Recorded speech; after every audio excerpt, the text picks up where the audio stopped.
Vamos a empezar, perdonad por la hora que es un poco extraña para empezar una conferencia del ciclo, pero bueno, tenemos que acabar 2:30 sí o sí, que vamos a por un tren, que Yago se vuelve a Madrid.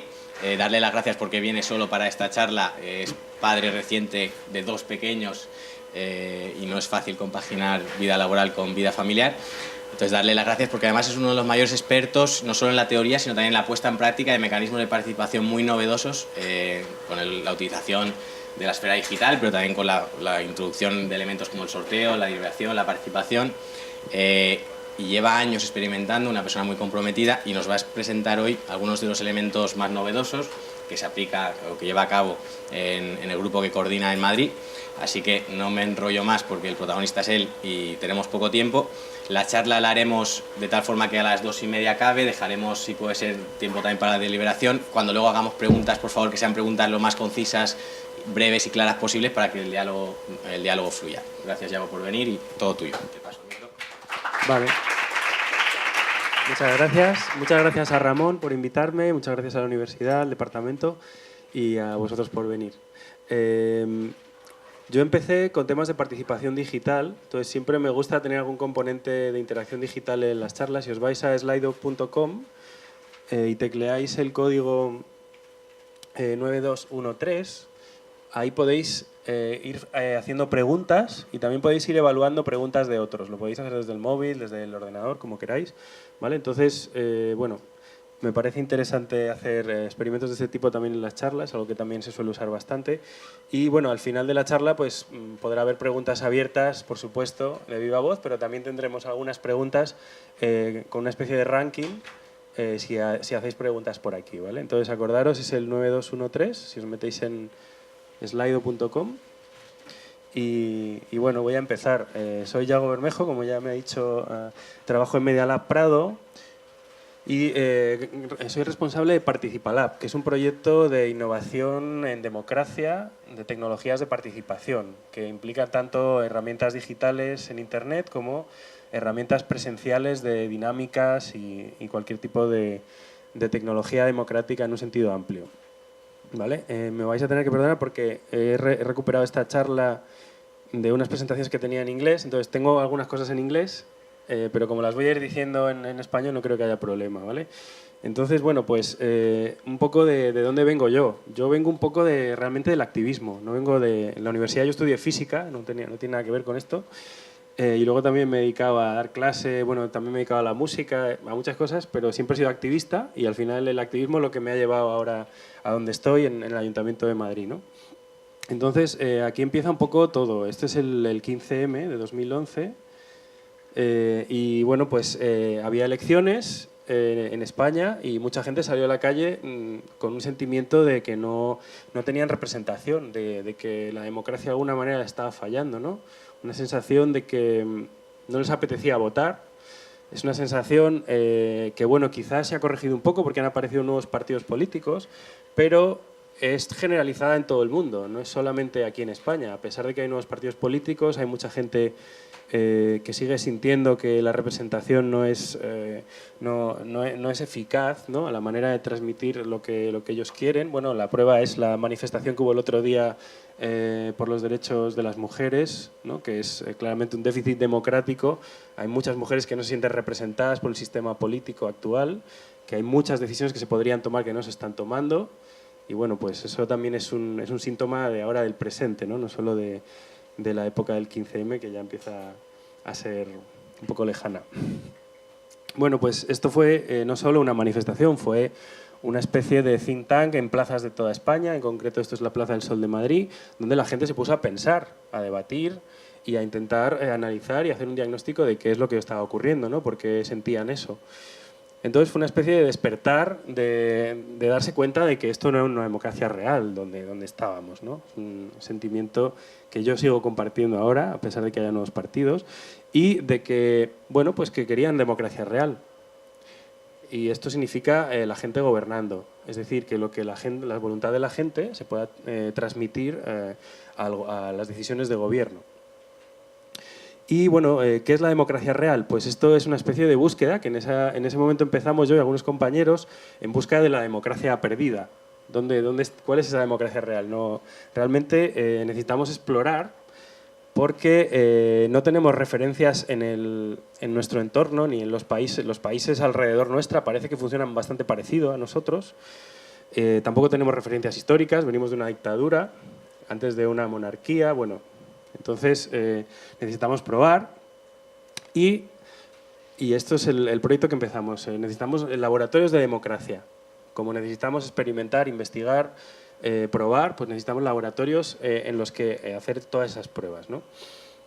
Entonces empezamos en partidos políticos. Yo empecé haciendo algunos experimentos relacionados con herramientas digitales en un partido muy pequeñito que se llama ECUO, sigue existiendo, en parte hay diputados ahora en el Congreso, y luego directamente en el equipo de participación de Podemos, cuando Podemos crece de manera exponencial, pues tenemos la gran oportunidad de que nos dejan hacer experimentos, ¿no?, con herramientas digitales. Entonces, no sé si a algunos os sonaría en su momento, o quizá ahora, Plaza Podemos, que es un espacio en Reddit de Podemos que se ha usado mucho. Llegó a tener 300.000 usuarios diferentes cada mes. Y bueno, usamos también en el Congreso de Vistalegre aplicaciones para que todo el mundo pudiera aportar y dar feedback a los ponentes. Usamos herramientas de filtrado colaborativo como esta que veis aquí, que es de comparación por pares de ideas en otro proyecto de Podemos con el que destinaba el dinero que daban los cargos. Y bueno, pues luego, como yo no soy de Podemos, digamos, soy independiente, lo que me interesaba y le interesaba al grupo de gente que estaba experimentando conmigo es espacios de experimentación. Digamos que hubo esa oportunidad inicial en Podemos, pero luego perdió fuelle y en Madrid tuvimos otra oportunidad, ¿no?, que fue con Ahora Madrid, que era, digamos que donde hay espacio de experimentación siempre es cuando no hay estructuras, ¿no? En cuando empieza a haber estructuras y jerarquías y estatutos y tal, ¡bumba!, se arruina la capacidad de experimentación. Entonces, Podemos, cuando ya creó sus estructuras jerárquicas, su organización interna, pues para nosotros desapareció un poco esa oportunidad de experimentar. Entonces nos fuimos a ver qué podíamos hacer con Ahora Madrid, con una cosa que no era Podemos, en una colección de diferentes partidos y organizaciones, con Manuela Carmena, que yo creo que todos la conocéis. Y bueno, pues la suerte es que, ¡pumba!, tocó el premio gordo y pues pasamos de experimentar en partidos políticos a experimentar en una institución, en una ciudad, en un ayuntamiento. Entonces, ahí es donde creamos el proyecto de Participalab en Medialab Prado, que es una institución cultural del Ayuntamiento de Madrid. En paralelo, trabajamos en colaboración con el área de participación y gobierno abierto del Ayuntamiento de Madrid, que dirige Pablo Soto, no sé si algunos le conoceréis. Y bueno, pues hoy os voy a contar algunas de las iniciativas que nos ha dado tiempo a hacer en este tiempo. Bueno, antes de meterme en lo que estamos haciendo en Madrid, quería profundizar un poco en esta hipótesis de insuficiencia democrática y ya de paso, que estoy aquí en la universidad, pues hacer un rápido check de cómo sentís vosotros, ¿no? Entonces, me gustaría saber cuánta gente comparte un sentimiento de insuficiencia, de que a la democracia le falta algo, de que no acaba de representar a la gente. Si no sé si os atrevéis alguno a decirme algo, alguna opinión. O cómo de participativa es la universidad.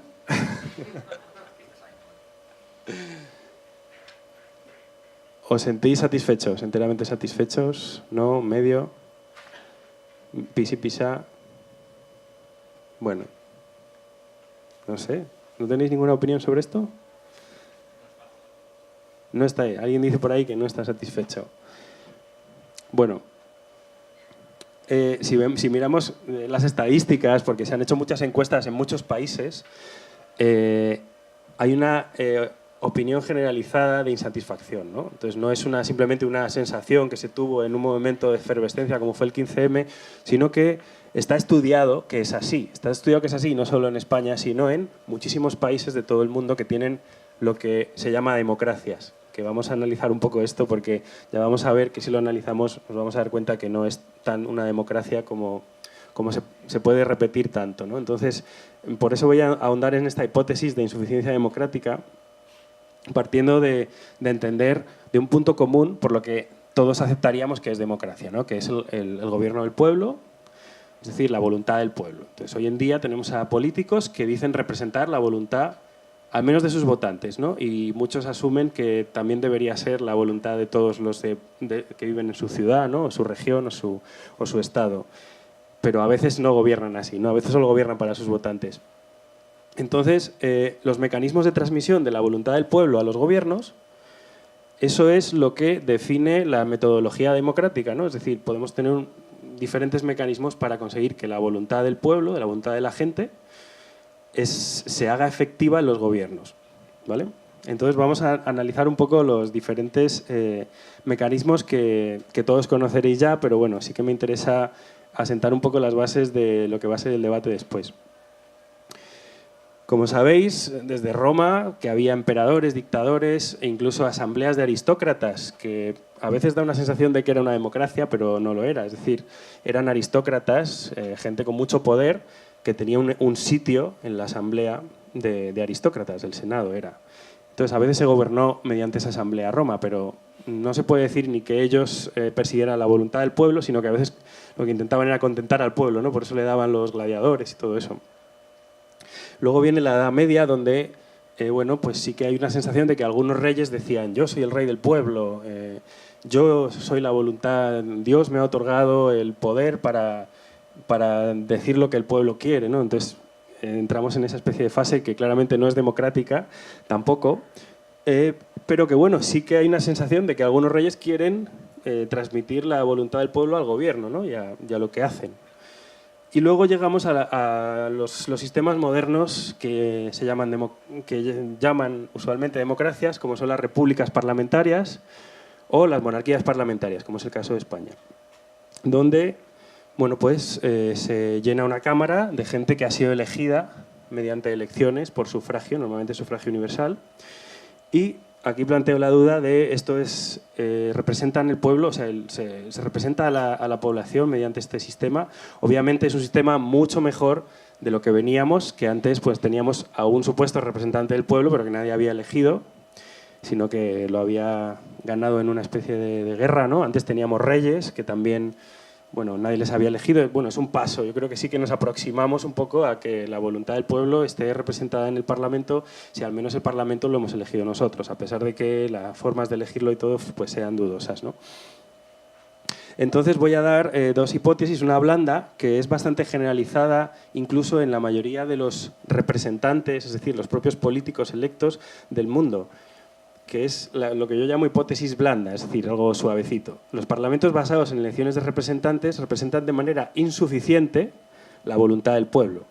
Insuficiente, bueno, más o menos, pero casi todo el mundo reconoce que hay que hacer algo, que falta algo, desde partidos socialistas, liberales, quizá en algún caso como España, en el Partido Popular niega completamente que este problema exista, pero es verdad que son la minoría si hacemos un análisis a nivel mundial de la mayoría de las clases políticas.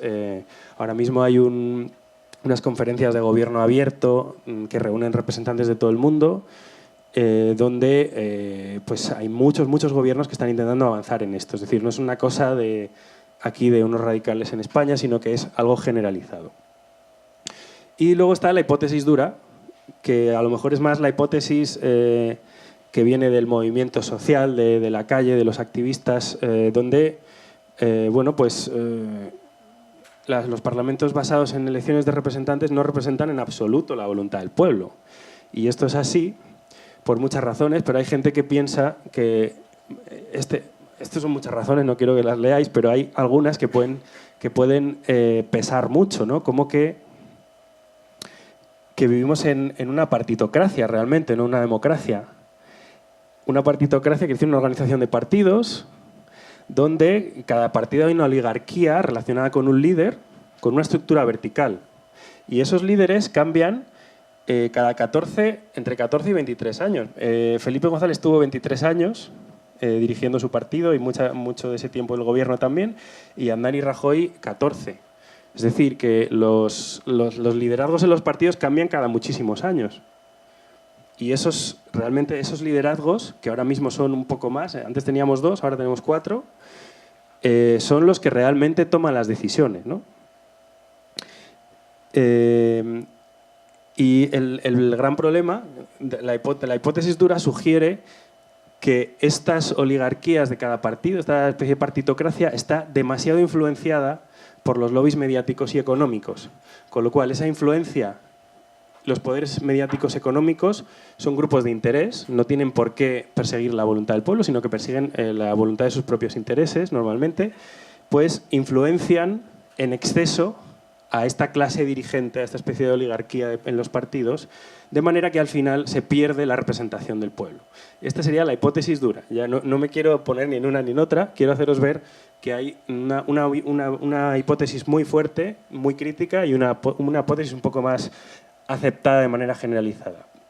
Pero ambas hipótesis nos llevan a un escenario de hay que hacer algo hay que hacer, hay que cambiar un poco esto, ¿no? Entonces, os quería poner este vídeo que, de manera muy resumida, hace una explicación sobre esto. Está en inglés, me tenéis que perdonar porque no lo tengo en español. Entonces, es muy cortito, dura 3 minutos, pero yo creo que merece la pena. Es la presentación del libro de David Van Rijbroek, que algunos conoceréis. But if you hold elections, you automatically get democracy. But is this true? History shows that elections do not always create democracies. They can even bring dictators to power. For 3,000 years, humans have been experimenting with democracy. But elections only entered the game some 200 years ago, with the American and French revolutions. So what was there before? The answer is surprising. Lottery, or sortition, to use the technical term. Here is what Aristotle had to say. The appointment of magistrates by lot is democratical, and the election of them oligarchical, or aristocratic. Of the 7,000 public functions in ancient Athens, only 100 were elected. All the rest were assigned by lot. Even if only 3 adult men could be drafted, the range of tasks given to them was impressive. The system was based on 3 principles. If you draft people by lot, you get everyday people in government. If you give them time and information, they find solutions that work.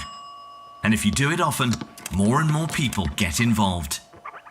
This system worked. It increased public trust, it diminished corruption, and it fostered long-term thinking. Sortition was continued in many Renaissance states, ensuring centuries of peace and prosperity. Rousseau and Montesquieu, the great philosophers of the 18th century, agreed with Aristotle. Drafting people by lot was democratic, electing them was aristocratic. Yet why then were elections favoured right after the revolution? The answer is shocking, because those who took power in America and France were against democracy. They feared the rule of the mob. Elections were not introduced to make democracy possible, but to stop democracy. Only very few people could vote, even less could run for office. Elections had to create a new elite, a natural aristocracy as Thomas Jefferson called it. Power had to remain in the hands of a minority. In the 19th and 20th century, more and more people obtained the right to vote and run for office. This was a necessary improvement, but in the 21st century, it's no longer sufficient. Today, many people feel that ticking a box every 4 or 5 years is simply not enough. They still don't feel heard. That's why distrust is raising at an alarming rate. What if people were not only given the right to vote, but also a right to speak? What if we had sortition next to elections? Going back to lottery sounds crazy, but we're using it already every day. We call it opinion polls. The only problem is, polls ask us what we think when we don't think. What if we had a chance to think and discuss with others first? And what if politicians listened then? We urgently need to democratize democracy. We ought to be against elections if democracy is reduced to them. For it's not just about your vote, it's about your voice too. Bueno, este libro de David Van Rijbroek es muy pequeñito, os lo recomiendo porque hace una introducción a una de las alternativas que os voy a ir contando ahora, que son las alternativas para explorar nuevas soluciones democráticas, ¿vale? Entonces, Bueno, pues en esta búsqueda de la democracia, en la que algunas personas estamos inmersas, de la democracia real o que de manera más eficiente traslada la voluntad del pueblo al gobierno, pues encontramos que casi todos los mecanismos, todos tienen una traducción en la Grecia clásica. Es decir, los griegos habían descubierto que eso de elegir a gente les llevaba a problemas, que se creaban rápidamente oligarquías que controlaban el poder. Ellos estuvieron experimentando con democracia muchos más años que nosotros. Nosotros llevamos apenas unos 60 años, en algunos casos un poco más, pero los griegos llevaban más tiempo. En su época estuvieron casi 200 años experimentando. Entonces, los mecanismos que generaron en su momento, aunque eran, digamos, analógicos, primitivos y con mucha menos gente, porque eran democracias en ciudades, todos ellos son los que ahora las nuevas tendencias de recuperar nuevas iniciativas democráticas de innovación se basan casi todos en ellos, ¿no? Entonces, el primero es el principio de iniciativa, que es un poco el derecho a hablar, ¿no? Es decir, los griegos tenían una especie de anfiteatro gigante donde cabían miles de personas y donde, en teoría, todo el mundo tenía derecho a hablar. Era un derecho de ciudadanía. Hoy en día vivimos en sociedades masivas, de estados, de ciudades, con una cantidad de gente que, digamos, hace de esto muy complicado reproducir. Los griegos sí que tenían esa capacidad de reunir a todo el mundo en un sitio. Nosotros, y aún así era complicado, ¿no? Pero nosotros ahora eso ya no lo tenemos, ¿no? Entonces, esto es importante identificarlo. Cualquiera puede hablar y proponer intereses, ideas, propuestas. No es representativo ni lo pretende ser. Es decir, cuando uno habla como individuo, representa siempre su opinión personal, su interés personal, no es algo representativo. Pero es un principio básico de la democracia. ¿Vale? Entonces, la versión antigua es esa que os he explicado en la Asamblea, y luego tenemos una versión del siglo XX, adaptada a un Estado moderno, que podría ser la iniciativa ciudadana suiza. Es decir, en Suiza todo el mundo tiene derecho a presentar una iniciativa, eso sí, recolectar firmas, porque no podría ser cualquier cosa, sino que necesita un apoyo de firmas legítimo para someterse a referéndum. Y esos referéndums son vinculantes en Suiza. Esto que parece siempre que se mira a Suiza como el sitio raro, bueno, parece que ahora empieza a haber una intención de recuperar este mecanismo de iniciativa, y ahora mismo, hace apenas unas semanas, Taiwán, que es un país en otro sitio completamente diferente, muy alejado de Suiza, acaba de adoptar unas leyes muy parecidas a las suizas para incorporar la iniciativa de los referéndum de la misma manera. Y con la diferencia es que Taiwán es un país puntero en tecnología, ha añadido una cláusula donde se puede recopilar apoyos vía Internet, con lo cual va a suponer un gran cambio con respecto a Suiza. Y es un poco también lo que estamos haciendo en Madrid, que ahora os lo voy a contar. Entonces, la manera en que visualizamos la versión del siglo XXI de esto es que mecanismos de abajo arriba los llamamos, es decir, que cualquiera empieza compartiendo algo, por ejemplo, en una plataforma digital, y bueno, pues eso lo empieza a compartir, empieza a recolectar apoyos, eso empieza a subir, ¿no?, hacia arriba. Las cosas que suben hacia arriba a los umbrales adecuados, sin tener que estar haciendo campañas en la calle de recogida de firmas, de una manera mucho más dinámica, ¿no? Pues como sabéis ya que funcionan las nuevas tecnologías para compartir información, pues podrías conseguir tener esas firmas para activar los referéndums de una manera mucho más efectiva. Además, las plataformas digitales permiten otra clase de cosas, como que en paralelo haya un debate sobre el tema, se pueda incorporar gente, que eso es otra de las líneas de trabajo que estamos desarrollando en el laboratorio en Madrid, que se trata de ver cómo en ese camino de proposición se generan comunidades, esas comunidades se informan y realizan propuestas interesantes y con la capacidad de hacer campañas para recoger apoyos, que es otra de las cosas que os contaré un poco más adelante. Y luego están, digamos que hemos visto este primer paso, que es la iniciativa, el derecho a iniciativa, y luego están los mecanismos de legitimar las decisiones, ¿vale?, que son fundamentalmente dos. El primero tiene que ver con el derecho a votar, es decir, una persona a un voto. Tiene que ver con la situación esa donde está toda la asamblea reunida y todo el mundo podía votar cualquier cosa, ¿no? Pues levantaban la mano, usaban piedrecitas o un montón de cosas que hacían en Grecia. Y nosotros usamos papeletas, ya lo sabéis. Cada vez que se hace un referéndum es un gasto descomunal. Lo que se está empezando a plantear para el siglo XXI, como os podéis imaginar, es usar el voto por Internet, aunque hay algunas dudas de seguridad, pero se está trabajando en ello. Y bueno, abriría la posibilidad a que los referéndum pudiera ser algo mucho más regular porque sería mucho más barato hacerlo, ¿vale?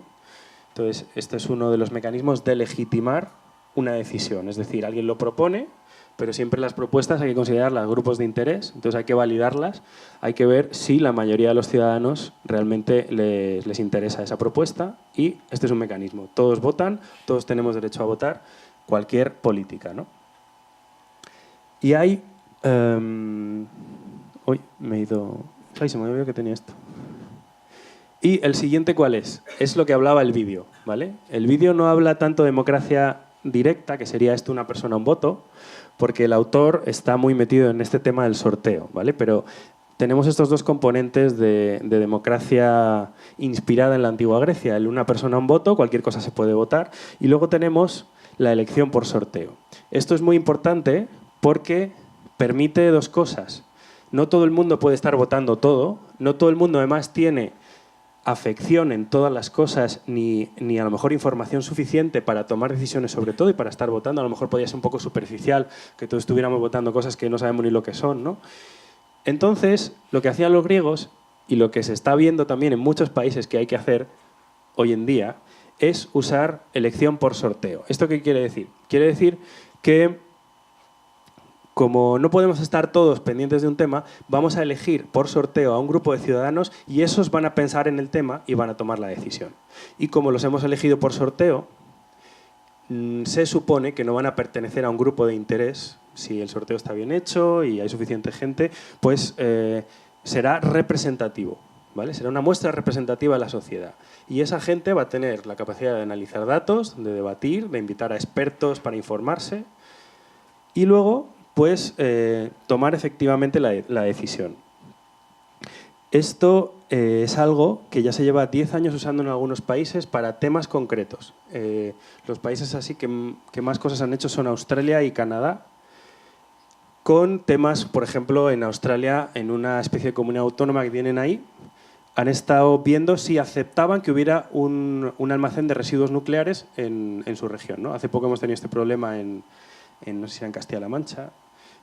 Y bueno, pues ahí, como siempre, la decisión ha venido un poco de una discusión de las altas esferas de esta especie de partitocracia en la que vivimos. En cambio, en Australia han decidido no, lo va a decidir la gente y con un procedimiento de este estilo. Han reunido a un grupo de ciudadanos, unos 30, les han puesto a deliberar, a pensar, a analizar la información y han decidido que no les interesa que esté ese almacén de residuos nucleares en Australia.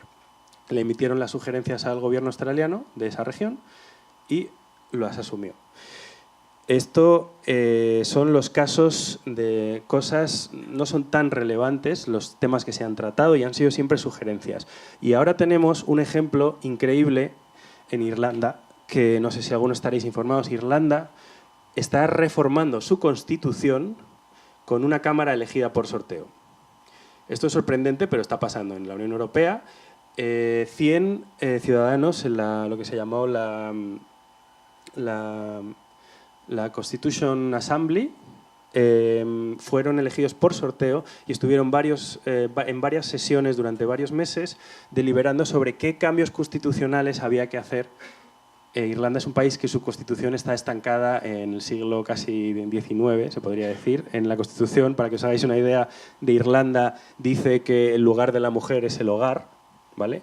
Está prohibido el aborto. Bueno, hay una serie de cosas que los políticos no han sido capaces de desbloquear en años y años en Irlanda.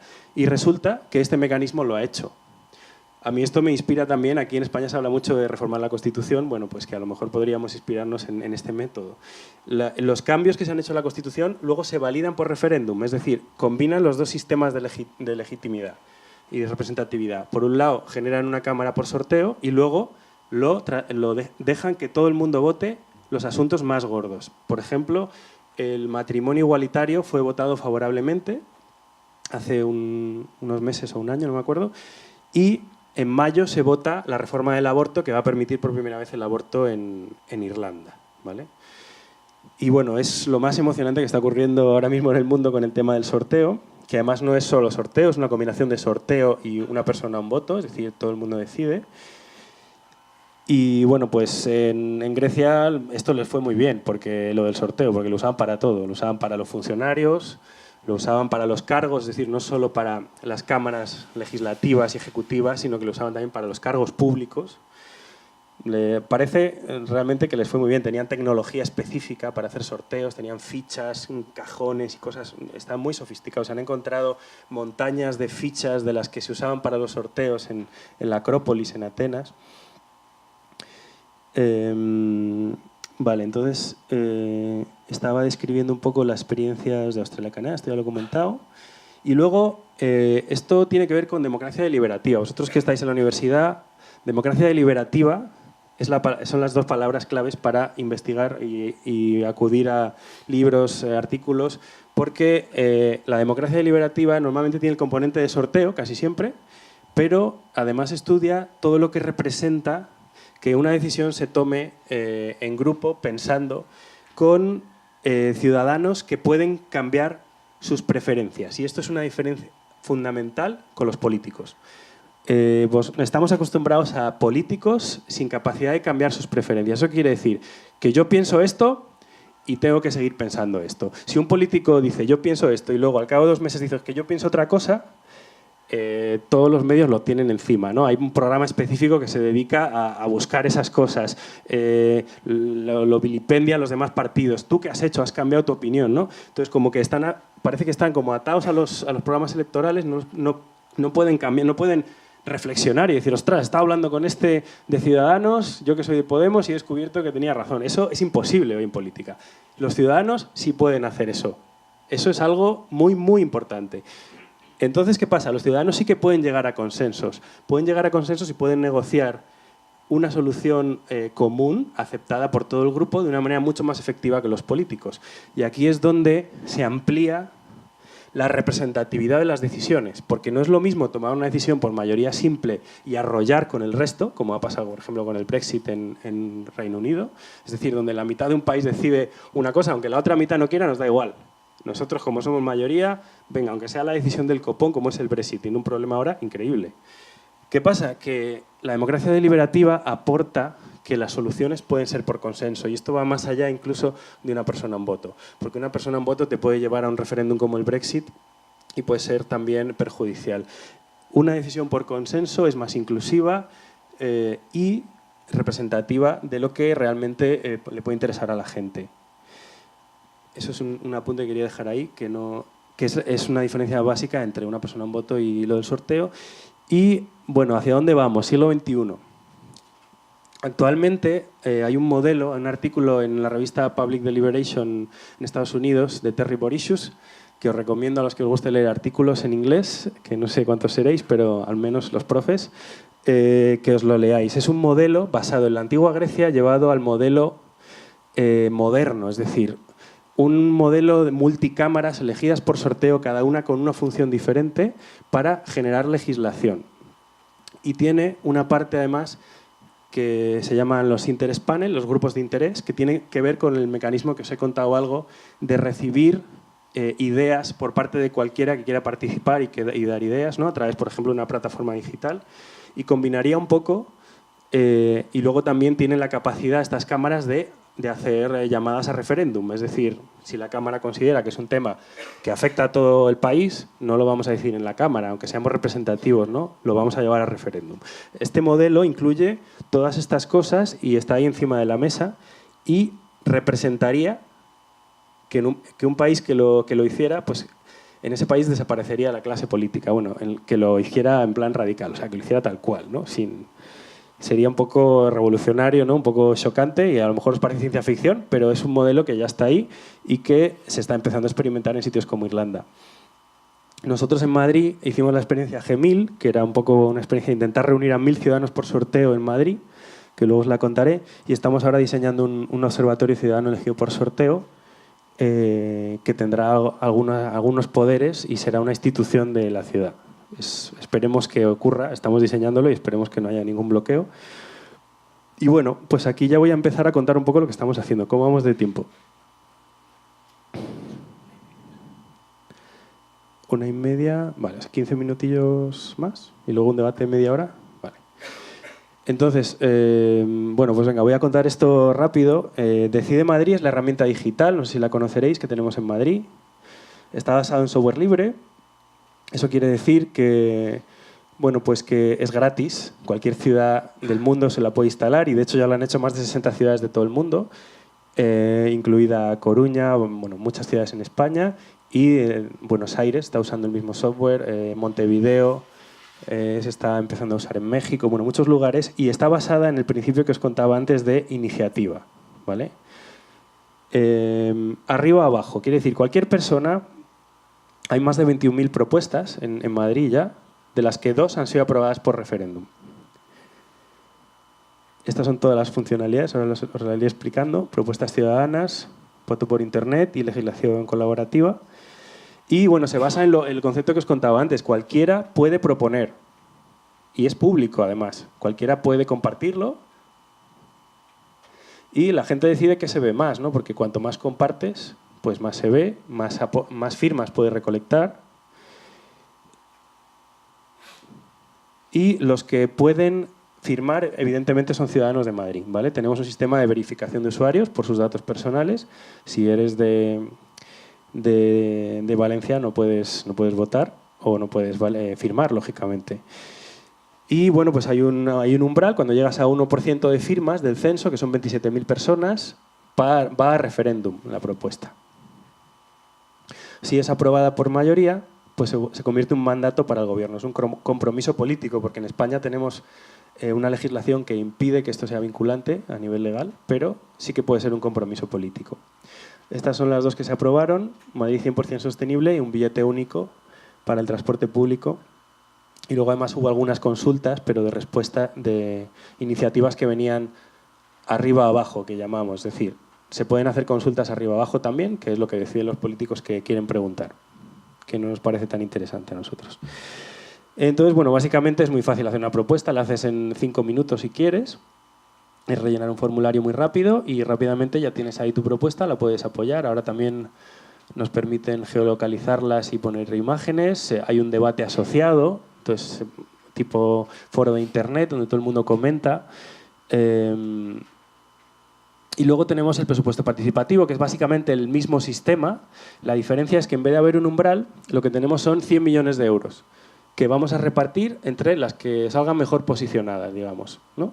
Son para cosas más pequeñitas. Es decir, las propuestas de presupuestos participativos van: yo quiero un parque, yo quiero un carril bici aquí, yo quiero que me pongas un sitio para que los perros vayan.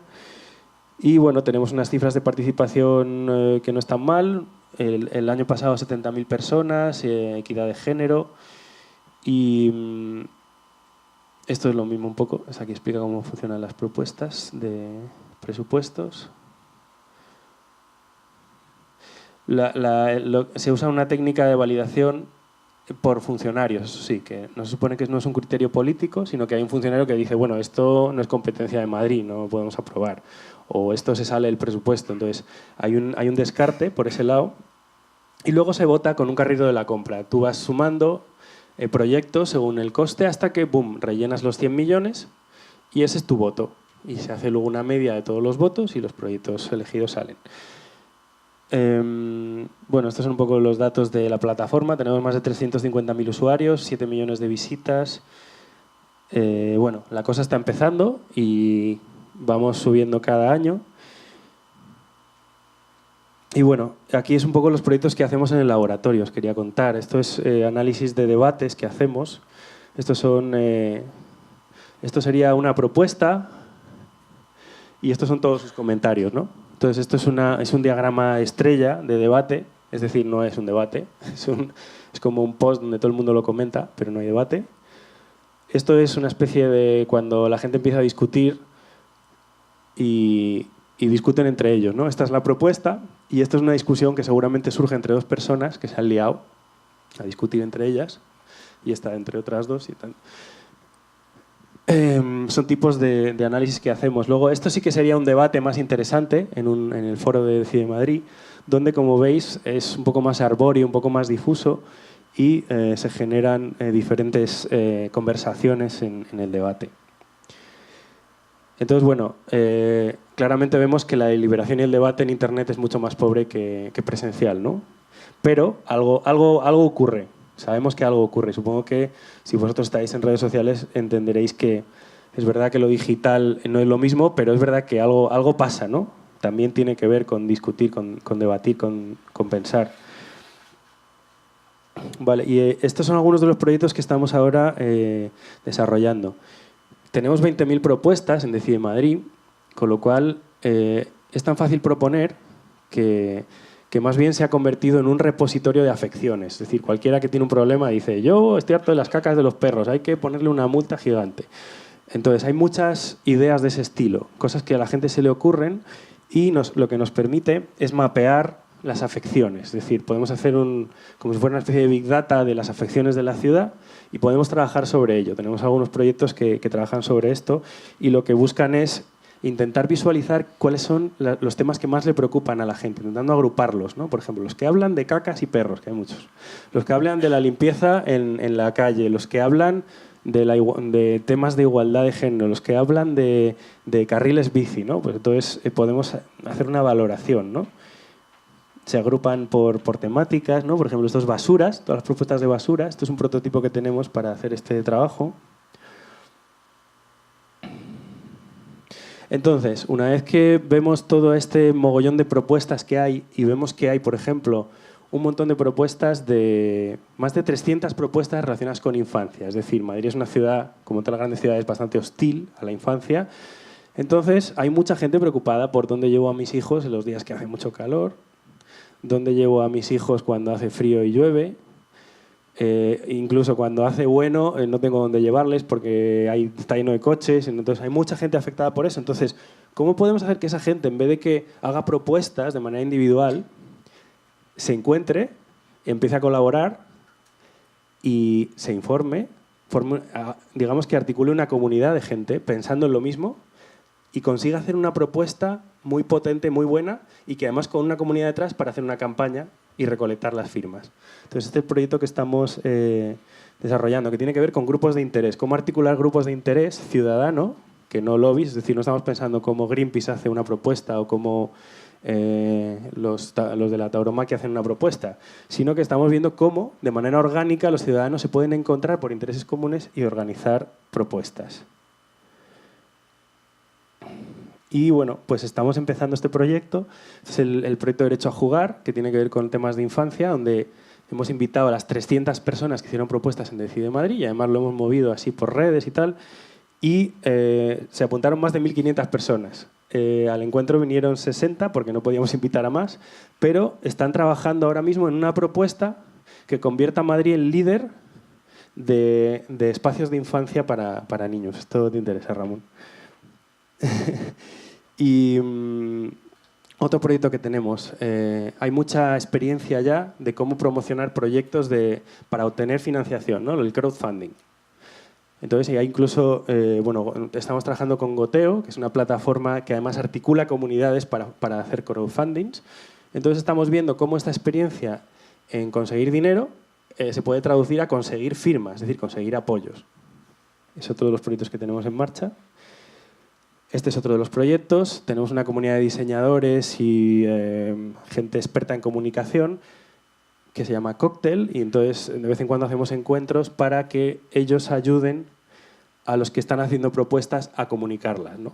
Porque normalmente la gente no sabe ni hacer un vídeo, ni hacer un flyer, ni hacer... Entonces, bueno, pues esta gente le ayuda y le aporta... ¿Cómo vamos? Estoy acabando ya, ¿eh? Esto es el módulo de legislación colaborativa. Ahora hay una ley en España que cualquier normativa hay que publicarla en Internet. Y tiene que haber algún tipo de participación digital. Entonces, cada vez que sale una normativa en Madrid, se cuelga, cualquiera la puede comentar. Cuanto más comentarios, más densidad en el subrayado, ¿no? de esa parte. Y se pueden generar debates en torno a cada punto, ¿no? Entonces, este es un debate de este párrafo que la gente lo puede compartir. Entonces, ahora tenemos dos normativas muy conflictivas en Madrid, que son la ordenanza de terrazas y la ordenanza de movilidad, que afectan a muchísima gente.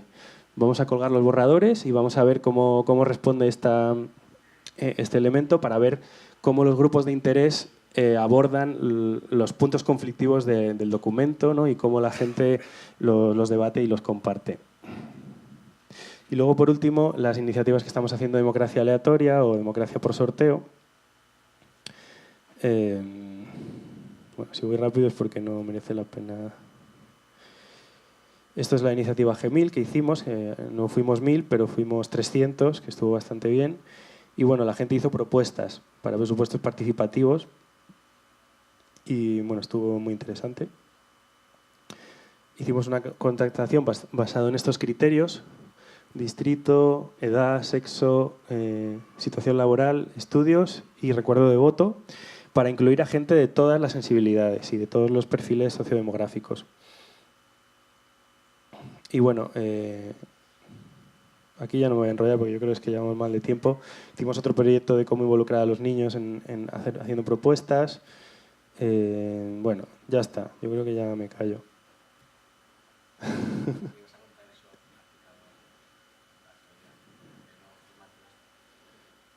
Bueno, estamos ahora trabajando en el diseño de... Sí, pero eso está muy verde. No sé, es lo que he dicho más o menos lo que se puede decir. Queremos hacer una cámara por sorteo en Madrid, es decir, un órgano estable, con un ciclo anual de rotación. Eso quiere decir que la gente la eliges por sorteo, pero luego al cabo de un año vuelves a hacer otro sorteo y cambian todos, ¿no? Y queremos que esa cámara elegida por sorteo tenga funciones específicas.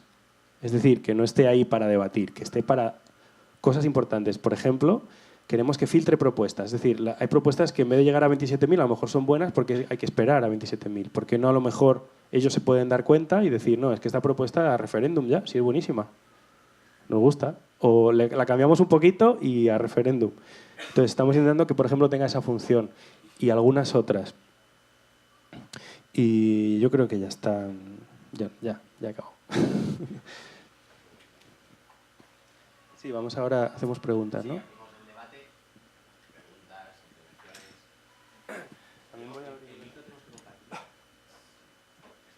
Sí, me pongo yo aquí. Bueno, a ver quién rompe el hielo. Bueno, nadie ha hecho preguntas en el slide. ¿Alguien lo ha intentado? No. Bueno, hacemos ahora el debate. ¿Tú? ¿Sí? No me figura ninguna. Bueno, si no las hacemos aquí, las repetimos. Vamos con las que están... ¿no?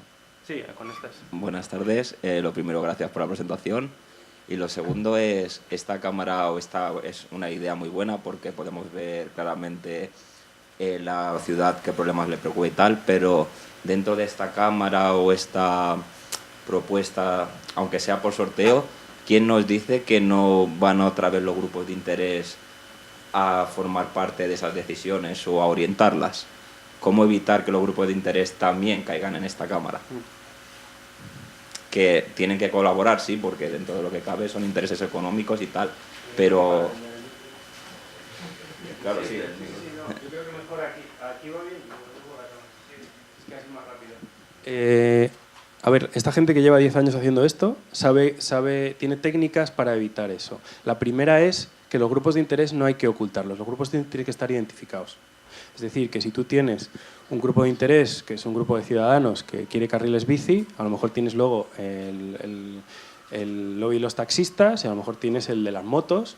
Y entonces lo que hacen estos grupos es dejarlo muy claro en un documento. Estos son los grupos de interés. Esto es lo que dicen los de las motos, esto es lo que dicen tal. Y lo que hacen es hacer una evaluación de lo que dicen los grupos de interés, teniendo en cuenta lo que son. Y luego contrastan con datos objetivos que no vienen de los grupos de interés. Luego deliberan, debaten y sacan conclusiones. Entonces, que hay herramientas para evitar eso. Luego, las rotaciones también se hacen para eso. Es decir, la idea es que normalmente un año, en Madrid se va a hacer un año, a veces suelen ser menos, precisamente para eso, porque a lo mejor cuando alguien, a lo mejor te pueden captar, ¿no? Pues que venga mira, este que es más o menos del PP, voy a hacerme colega suyo, que soy el concejal, y le voy a decir lo que tiene que hacer aquí. Si los ciclos son pequeños, la rotación es pequeña, también es posible evitar eso, porque la gente no le da tiempo, ¿no?, a darse cuenta quiénes son los que están en el sorteo, etc. Entonces, bueno, hay técnicas para evitarlo.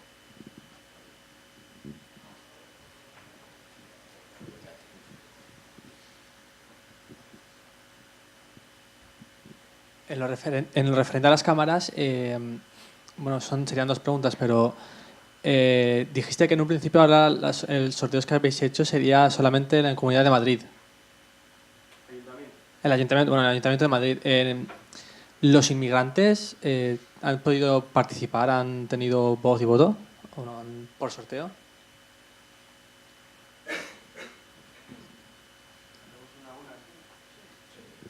Vale, aún no lo hemos hecho, estamos diseñándolo, cómo va a ser, cómo va a funcionar.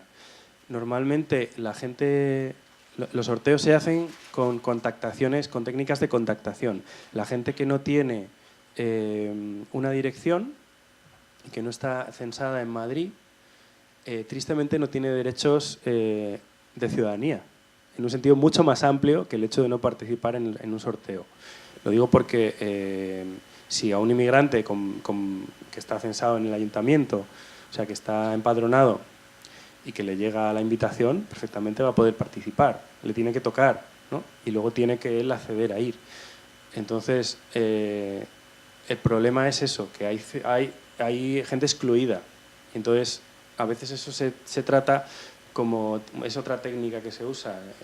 Hay determinadas minorías marginadas que se intenta tener en cuenta en los procesos, cuando no se consigue incluirlas. A lo mejor tampoco las puedes incluir porque las cuotas demográficas no te dan para incluir a los, imagínate, la comunidad gitana en España, pues si haces cuotas, lo mismo, si hay 100 personas, lo mismo es que ni siquiera un 1% es gitano en España. Ahora mismo no lo sé, pero imaginaos una minoría.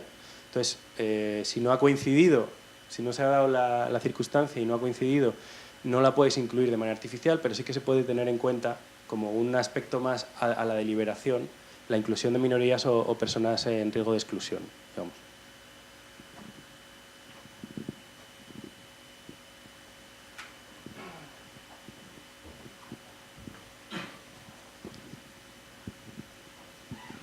Bueno, pues aquí en Castellón, quienes intentamos practicar y promover la democracia participativa, el problema que tenemos es que ¿dónde está esa ciudadanía crítica, participativa, deliberativa? ¿Dónde está esa gente que en lugar de mantener monólogos tribales en las redes sociales realmente delibera? Y canales de participación hay pocos, pero los que hay realmente es que no se aprovechan. A mí lo que me falta es la gente. Entonces mi pregunta es, ¿qué es antes, el huevo o la gallina? Es decir, ¿con suficientes técnicas, con esta ingeniería institucional, se consigue generar esa ciudadanía? ¿O eso es previo a que esto funcione? A ver, lo bueno de la participación por sorteo es que tú vas a por la gente no viene a ti. Entonces eso, para eso da igual. Lo que es importante son los grupos de interés. Es decir, si tú quieres tener a ciudadanos proponiendo cosas, sí que necesitas una ciudadanía activa, que es lo que he explicado el ejemplo de derecho a jugar. Eso sería un ejemplo de ciudadanía activa, que no pertenece a ningún lobby, pero que tiene una necesidad y se reúne, y es digamos, la parte a la que estamos acostumbrados a identificar como participativa, que está más relacionado con la gente activista, ¿no? que dedica su parte de su tiempo libre a cosas así. La parte deliberativa que va por sorteo, eso nos da igual, porque somos nosotros los que vamos a por ellos, vamos a cazarles. Si usan incentivos, incluso se les paga. Oye, no, si es que no hace falta que te apetezca, yo te pago para que vengas. Es parte de tu tarea, que te estoy pagando, de hacerlo bien, ¿no? Y bueno, realmente cuando hay recursos y se quiere hacer bien, se suele pagar a la gente. Entonces, son las dos cosas muy diferentes, ¿no?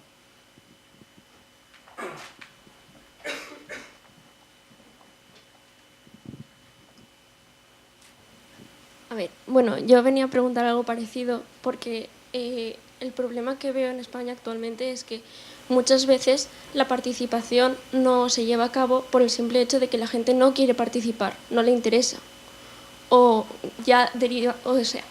o ya puede derivar en un problema más grande, que es que, por ejemplo, en el caso del sorteo, llegue al poder alguien con una ideología no tolerante hacia ciertos colectivos, como por ejemplo un homófobo.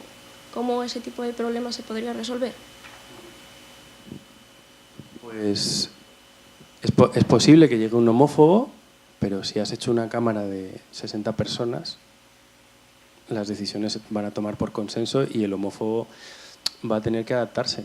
Entonces, en ese sentido, pasa lo mismo que ahora mismo, que puede haber un homófobo en el Parlamento, ¿no? Entonces, bueno, es una cuestión estadística. Por eso no se elige a uno por sorteo, ni a dos. Se elige un grupo lo suficientemente grande para que la muestra que te salga sea algo equilibrado y que no tenga descompensaciones de ese estilo. Y esto lo suelen hacer técnicos especialistas en demografía que hacen el diseño de la muestra. Y lo otro... Lo de que no hay participación por la gente no quiere, pero eso es una visión un poco estresada de la participación, es decir, estresada. Quiero decir lo siguiente. Normalmente, cuando de repente hay un gobierno que dice ¡ay, quiero mucha gente participando!, la gente, como tú dices, que participa, es este sector que son activos, que se convierten en grupos de interés. Pero es que no te hace falta que haya mucha gente en esa parte. Estas son la gente que va a dar ideas, que va a reivindicar cosas, e incluso pueden ser grupos relacionados con su trabajo. Es decir, no, los que trabajamos en el puerto. Los que trabajamos en el puerto estamos organizados con este sindicato y somos un grupo de interés. Y entonces vamos a defender nuestros intereses. Lo que pasa es que en un país donde hacer eso da igual, porque no va a ningún sitio, es decir, cuando no tienes mecanismos vinculantes de participación, hacer eso es indiferente. Entonces la gente no quiere hacerlo porque ya sabe que aunque lo haga, pues que se va a entrar por un oído y les puede salir por el otro, ¿no? Entonces es muy importante que todos los mecanismos de participación tienen una parte vinculante para que la gente se dé cuenta de que tiene que estar ahí para defender sus intereses, los grupos de interés. Y luego la parte representativa para tomar las decisiones de manera representativa.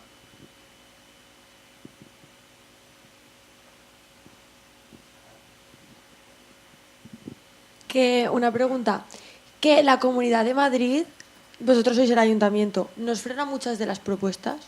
¿Esto no tiene capacidad para frenarlo? Bueno, esto es un tema de competencias que le puede afectar también a los concejales y a los parlamentarios.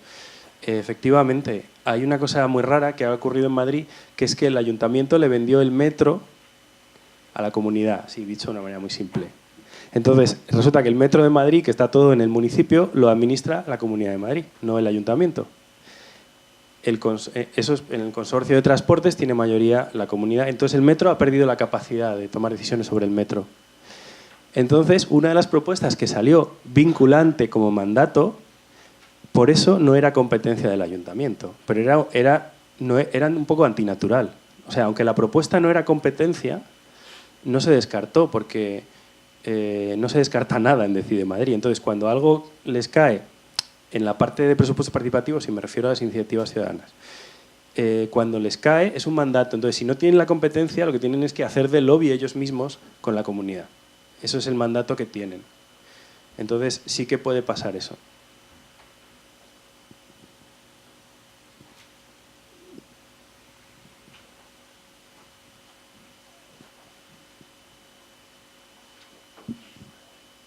En el caso de informar a la ciudadanía sobre, por ejemplo, la página de Madrid donde la gente entraba para comentar y dar ideas sobre nuevas formas, los problemas que afectan a los ciudadanos del día a día, ¿eso se informó de alguna manera? ¿Se dio a conocer o...?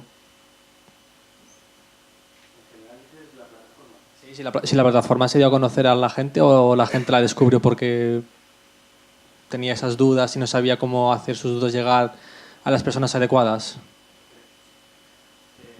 Bueno, esto es parte de la estrategia de comunicación de la plataforma.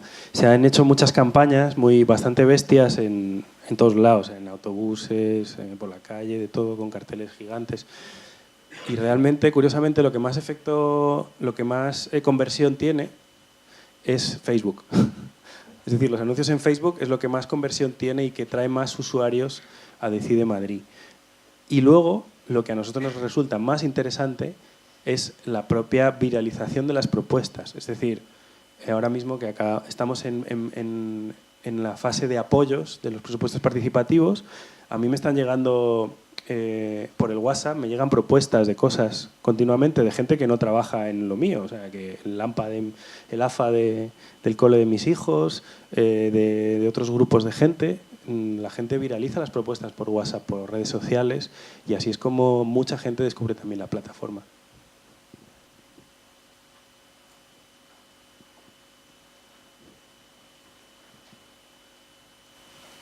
Le doy la voz a mí mismo.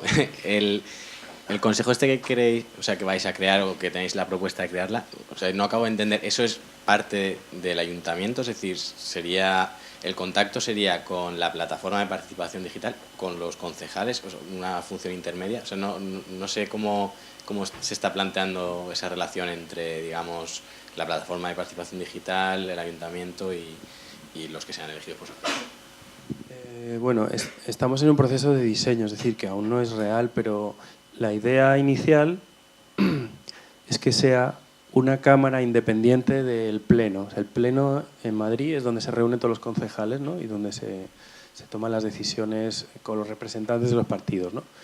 Entonces, el Pleno puede apelar a que un tema lo lleve esta cámara elegida por sorteo. Por ejemplo, este tema nos resulta muy conflictivo, lo de prohibir los toros. No lo queremos abordar, por ejemplo. Que lo traten los ciudadanos elegidos por sorteo.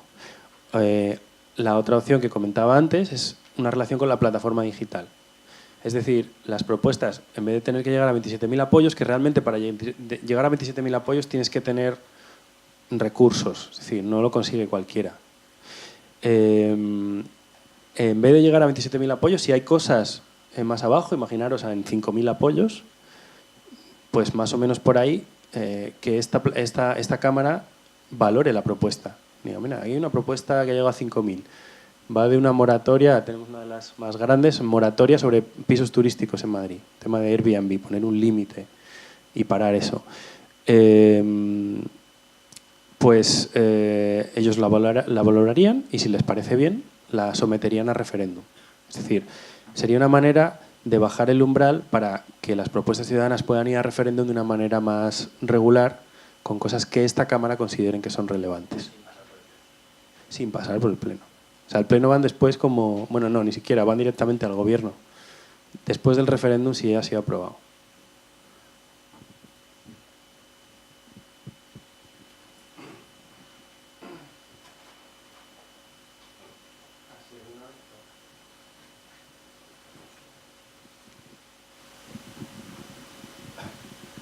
A mí me gustaría saber un poco el tema de las edades, de la gente cómo participa. Es decir, yo entiendo que, bueno, tengo un prejuicio, ¿no? Y mi prejuicio, sin saber los datos, es que es la gente joven, la mayoría de la gente que es más activa, o de 30 años hasta 30. Pero la cuestión es, por ejemplo, Madrid, que es una ciudad, bueno, muy viva, pero que tiene una población adulta y mayor, ¿no? Muy considerable, con muchas necesidades.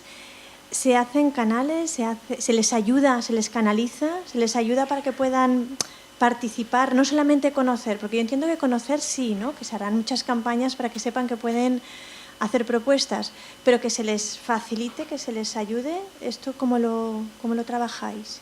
Primero, ¿cuánta gente participa de estas edades más mayores, no?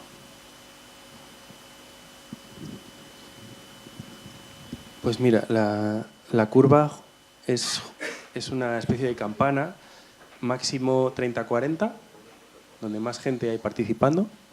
Además se corresponde con donde hay más gente en Madrid, ¿vale? 30-40.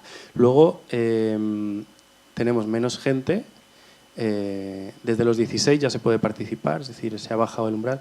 Entonces, la gente de 16 a 25, muy poquito, y la gente muy mayor también muy poquito. Y luego es así más o menos. Tú lo que me hablas yo creo que es de la brecha digital, ¿no? Porque es verdad que los jóvenes lo tienen muy fácil, porque surfean, ¿no? Ahí con las propuestas y con WhatsApp y con todo, pero los mayores es que no tienen muchos ni smartphone, ¿no? Entonces es un tema de brecha digital. Todos los mecanismos se pueden hacer en oficina. o sea, en ventanilla, todo. Es decir, que existen mecanismos alternativos. Lo que pasa es que es la brecha participativa. Es decir, siempre cuando me hablan de brecha digital yo digo, ¿la brecha participativa cuál es? Porque tienes que considerar todos los aspectos que ensanchan la brecha, no solo el digital, ¿no? Está uno mucho más grande, que es el espacio temporal. Aunque tú puedas hacer las cosas de manera analógica, eso es un rollo. Es que la gente no se tiene que reservar un día, irse a la ventanilla, no sé qué, volver, coincidir. Si te quieres encontrar con otros para ver cosas o para tal, también necesitas quedar un día, vaya lío, no sé qué, es que no tengo tiempo. Entonces, tienen la posibilidad de hacerlo analógico. Lo que pasa es que es un rollo hacerlo. Lo que consigue precisamente las herramientas digitales es facilitar esto incluso para las personas mayores, ¿no? Entonces, nosotros intentamos que la gente, de manera distribuida, pueda ayudar a sus familiares, ¿no? O sea, por ejemplo, si una abuela tiene un sobrino o un nieto, pues que le pueda ayudar. Intentamos hacer estrategias de este estilo. Y también se hacen campañas en la calle. A veces se va a la calle con una furgoneta, se sacan tablets y se enseña a la gente y se hacen cosas así.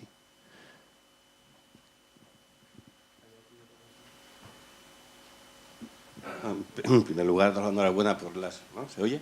¿No? Por las iniciativas, pero la cuestión la planteo muy... hablas de democracia deliberativa.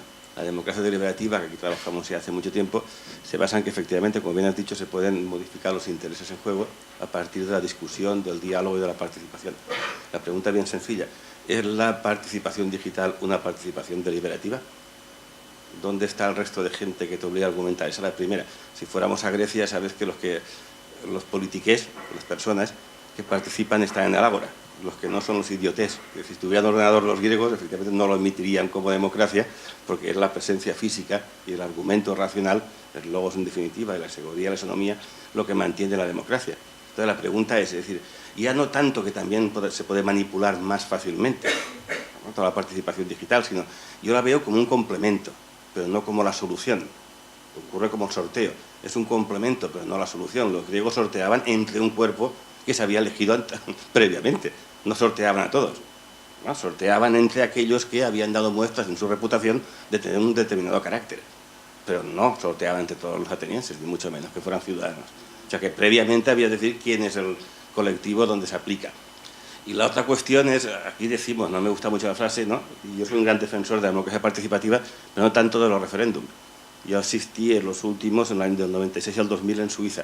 El último, que estaba yo delante, se votó un 78% que los emigrantes no tuvieran propiedades en Suiza. Y por supuesto fue a ley. No por ser vinculante, que en aquella época no eran, no sé si lo sean ahora, sino que ningún gobierno se opone a que un 78% de sus ciudadanos le digan, ¿no?, que los extranjeros no pueden tener propiedades en Suiza. Es decir, que lo que se aprueba por referéndum no tiene por qué ser justo. Sí, pero bueno, es una decisión que también se podría haber tomado en una Cámara de Representantes. O sea, quiero decir que eso puede pasar también en el estado actual de la democracia parlamentaria, ¿no? Vale, la primera pregunta.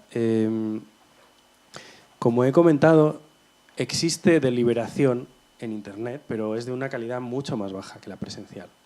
Y como tú dices, además, es un poco desordenada, superficial, caótica, sobre todo en redes sociales. Es verdad que los debates que tenemos en Decide Madrid, pues a lo mejor pueden tener un componente más interesante porque no siguen esa misma algoritmos, ¿no?, de las redes sociales, pero aún así, lógicamente, vemos que es más difícil. Nosotros, evidentemente, estamos viéndolo como un complemento, ¿no? Entendemos que la deliberación...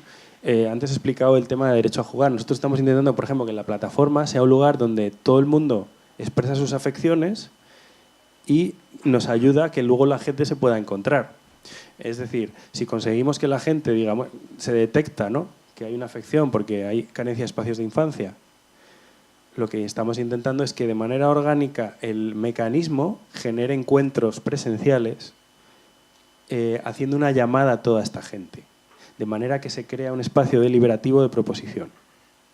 Y luego eso se vuelve a volcar a la plataforma, con un contenido de mucha más calidad. Y no solo de más calidad, sino con una comunidad detrás capaz de hacer una campaña para recolectar firmas. Lo de los referéndum, bueno, yo antes he puesto ejemplos donde había un proceso deliberativo y luego hay un referéndum, que entiendo que eso te parecerá adecuado, ¿no? Yo creo que los referéndum, cuando depende cómo se planteen pues pueden tener sentido y son una herramienta también, ¿no? Como yo supongo que en Grecia, cuando se votaba a mano alzada, que era como un referéndum ahora, pues también habría mucha gente que votaba de manera superficial y que no había participado en la deliberación, ¿no? El caso es que tenemos que intentar que los referéndums sean para cosas que todo el mundo tiene una afección clara y puede tener una opinión, ¿no? Entonces, el hecho de que estas cámaras por sorteo a lo mejor tengan la capacidad de decidir qué va a referéndum y qué no, podría ser un complemento muy bueno para poder usar los dos mecanismos para sumar legitimidad, ¿no?, a las decisiones. Si hay un tema que la Cámara por sorteo decide que no. Y luego está el tema de Suiza, que tú dices, bueno, pero es que si en Suiza son así, es decir, si en Suiza están forrados de pasta y no quieren, bueno, quiero decir que los sujetos democráticos tienen unas características y tomarán decisiones por sus características, ¿no? Entonces, si una sociedad tiene una situación geográfica o unos privilegios económicos, pues a lo mejor lucha por mantenerlos y eso es democrático igualmente, ¿no? Aunque no sea democrático a nivel global, pero para ellos, para su isla, digamos, de prosperidad, sí lo puede ser.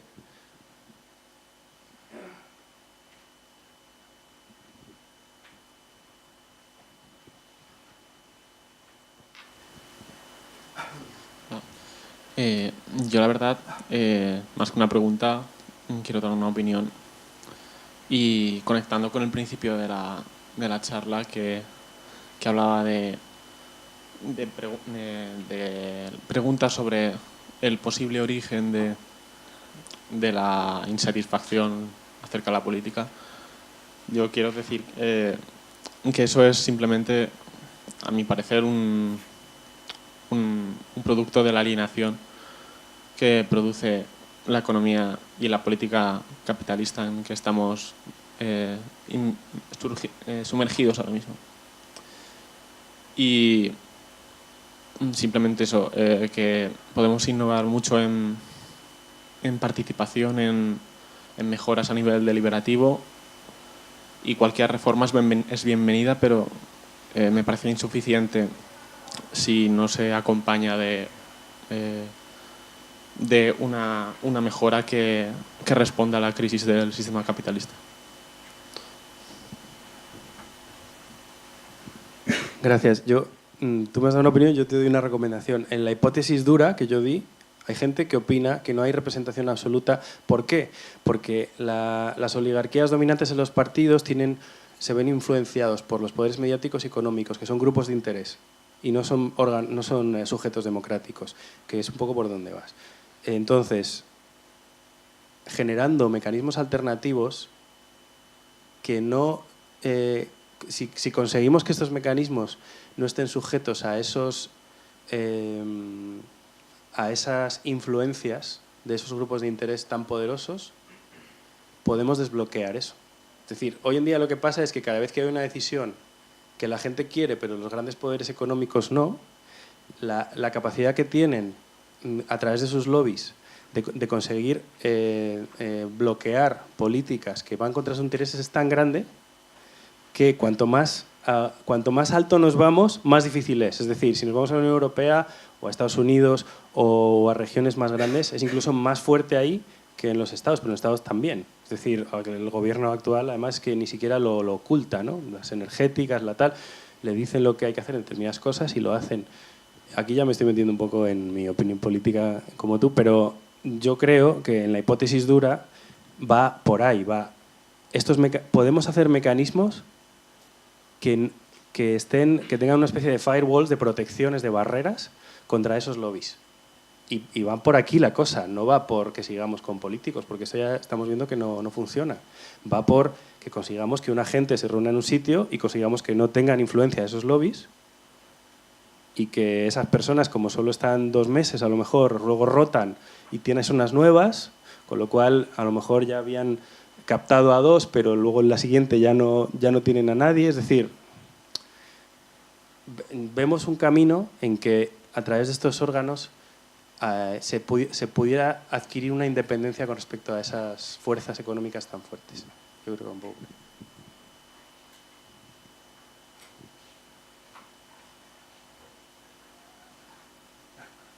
La última pregunta.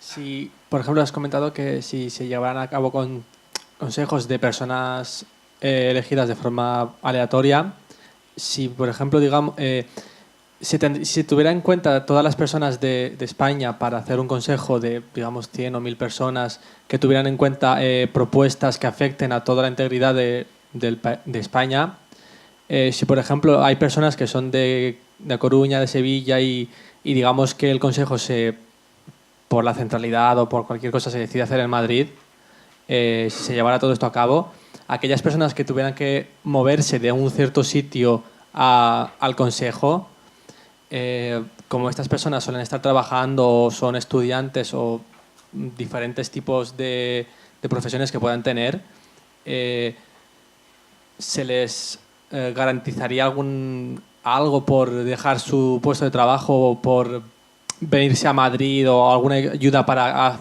permitirles la movilidad, porque no todo el mundo tendría la posibilidad de moverse una distancia para poder asistir a ese consejo si se llevara a cabo para debatir un tema o un debate que conllevaría a todo el país. A ver, creo que es una buena noticia lo que te voy a decir. Eso no es un problema en absoluto. He estado ahora trabajando en el diseño de una propuesta para hacer justamente una cosa a escala estatal, y una de las cosas que se decía es que las diferentes sesiones, cada una era en un sitio. No hay ningún problema. Es decir, billetes hay que pagarlos, ¿no? Y además es un fin de semana cada a lo mejor 2 semanas. Entonces, ¿qué más te da irte uno a Madrid que otro a Coruña? Es decir, a la gente les vas a pagar el billete a todo el mundo y le vas a pagar el hotel. Luego, que hay unos que te cuesta más que vengan. Por ejemplo, imagínate que te cuesta más que vengan los catalanes, porque hay un montón de catalanes que no quieren ni saber nada. Lo que hacen las técnicas de contactación es insistir más donde cuesta más, pero no renuncian a que venga la gente. Es decir, que si tú quieres que vengan 10 catalanes, vas a tener 10 catalanes, porque los que hacen la contactación aleatoria se ocupan de que haya 10 catalanes. Y si tienen que hacer, en vez de 100 llamadas, 1000, las hacen. No sé si... ¿no?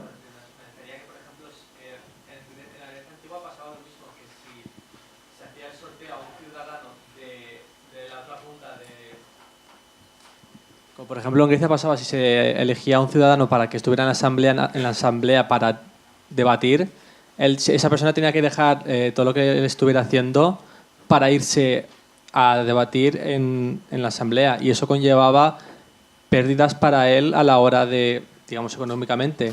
Digo, bueno, me has comentado que se hace siempre en fin de semana. Si se hacen en fin de semana, al principio no sería ningún problema, pero si algunas personas trabajaran en fin de semana, ya sean en bares, en hoteles, en cualquier sitio, ¿no supondría un problema en la profesión y todo eso? Sí. Lo que se usa son incentivos. A ver si esto sí es. Los incentivos, antes dije que se pagaba a la gente, ¿no? Es decir, que si alguien pierde dinero, pero se lo puede... O sea, quiero decir, si tú eres autónomo y resulta que un día no trabajas, pues tú eres autónomo y puedes permitirte tomar esa decisión, pero si además si te pagan, lo compensas o a lo mejor incluso ganas un poco más de dinero de lo que hubiera ganado. Eso no hay problema. Imagínate el caso de alguien que tiene un trabajo y no puede renunciar a él ese día. La idea es que si esto es institucional, esto sea como cuando te toca ir a la mesa electoral. O sea, una cosa es que se haga con pocos recursos y sin el poder de la institución, pero si se hace con el poder de la institución tiene capacidad, como con las mesas electorales, de decirte, ven aquí, porque si hace falta, cualquier trabajo está obligado a dejarte venir, porque esto es por ley. Por ley es así. Es decir, los jurados ciudadanos aquí en España existen también y se basan en eso. Es de las pocas cosas que hemos heredado de esa época de Grecia, ¿no? Y por ley te tienen que dejar ir. Si tu trabajo no te deja ir, va a tener un problema, porque esto es por ley, ¿no? Entonces, la idea es que sea algo así, ¿no? Entonces, que se generen todos los incentivos para que la gente, de la manera más sencilla posible, diga sí voy, ¿no? A veces se ponen guarderías para niños, se hacen una serie de estrategias para intentar conseguir el sí lo antes posible.